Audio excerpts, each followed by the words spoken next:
சித்ரா பௌர்ணமி தினத்தன்று மதுரை கோயிலில் சோமசுந்தர கடவுளை பூஜிக்கின்றவர்கள் வருடம் முழுவதும் பூஜித்த பலனை பெறுவார்கள்.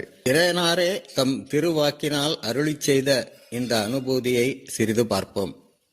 உமது அடியாருள் நானும் ஒருவனாக வாழ்ந்திருக்க வேண்டும் என்று வேண்டிய இந்திரனுக்கு சிவனடியாராக வாழ்வதே அடியேனுக்கு பேரானந்தம் என்று வரம் வேண்டி நின்ற இந்திரனுக்கு வெள்ளை பிறை அணிந்த அந்த வேணிப்பிரான் கிருபை செய்து, இந்திரனே, ருதுக்களில் சிறந்த வசந்த ருதுவும், மாதங்களில் சிறந்த சித்திரை மாதமும், நட்சத்திரங்களில் சிறந்த சித்திரை நட்சத்திரமும், திதிகளில் சிறந்த பௌர்ணமி திதியும் கூடிய சித்திரை மாதம், சித்திரை நட்சத்திரம், பௌர்ணமி தோறும் எம்மை அர்ச்சனை செய்வாயானால் வருடம் முழுவதும் அர்ச்சனை செய்த பலன் கிடைக்கும்.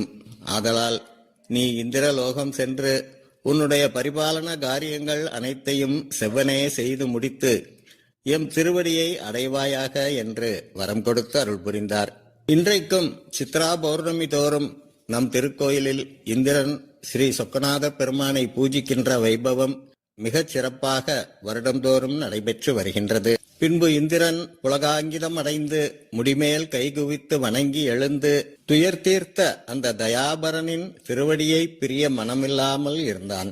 பின்னும் பரமசிவத்தின் அருளாகிய ஆணையை நினைத்து பிரியாத விடைபெற்று இந்திரலோகம் சேர்ந்து பஞ்சதருக்களும் பூமழை பொழிய சோமசுந்தர பெருமானின் கிருபை வெள்ளத்திலே மூழ்கி இந்திரலோகத்திலே நீதி செலுத்திக் கொண்டிருந்தான்.